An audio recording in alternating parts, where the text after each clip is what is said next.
In his one-man show, actor Roger Grunwald explores the stories of different people during World War II. From a Polish Jew coming of age to a high-ranking SS officer, The Obligation looks at their efforts to survive. Sam Boykowitz. Schmoyle. That was his first name back in Poland in 1924, and he was good with his hands. Wait, my hands! I'm good with my hands. Everything I fix. You don't know who I am. I'm the Nazi. The show is playing at Potrero Stage in San Francisco. Roger is good enough to join me this morning. Welcome. Thank you for coming in. Well, thank you for having me, Sal. You know, one of the things about World War II is I'm a history buff, but not everyone is. So it's easy to put that, that period out of your mind. Here we are in 2018, and some of the people who were alive then are no longer with us. Did you think about that when you started doing this? Well, absolutely. Well, actually, the inspiration for the play came from my mom and my aunt, both of whom were born German Jews and both of whom are Holocaust survivors. My mom survived Auschwitz. Wow. My aunt survived Bergen-Belsen, and in fact, I'm dedicating this production to their memories, as well as the memory of the men, women, and children of the Bialystok ghetto uprising, which is commemorated 75 years ago this year, because the lead character in the play is a Polish Jew from a city called Bialystok. His name is Schmoyle Berkowitz. How did you first of all, when you're an actor, you have to really, get into your role, but you play three different people. How do you do that? Well, actually, I play even more than three. Those are 3 of 8 or so that I'm... Play 8 people. That I'm playing. I mean, those are some of the main characters, but how I go about doing it is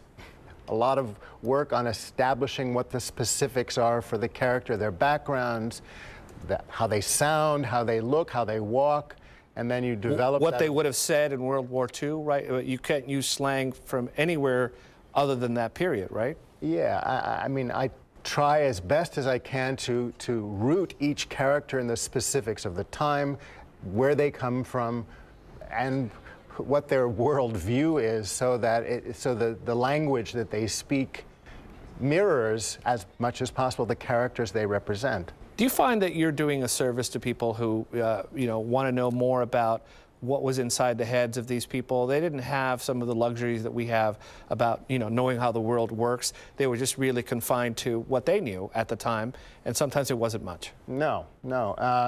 Part of the purpose behind this play is to shed light on things that there's growing ignorance of the period, and specifically of the Holocaust. There was a recent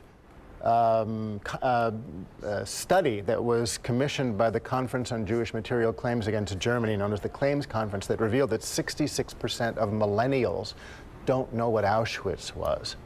And I'm sure you remember that famous quote from That's George. Disconcerting. Very disconcerting. George Santayana said, those who do not remember the past are condemned to repeat it.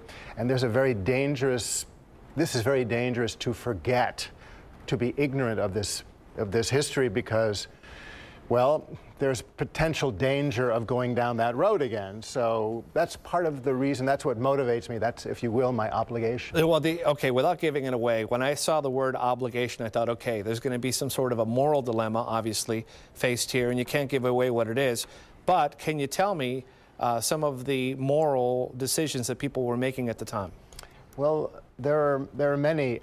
For example, in the Bialystok ghetto, in ghettos in general, Jews had to choose between joining the underground, the resistance, without having any hope of success against the Nazi machine, basically committing suicide, or hoping that when they're being deported, the Nazis were always saying, oh, you're going to a work camp, you're going to be going to, to a factory.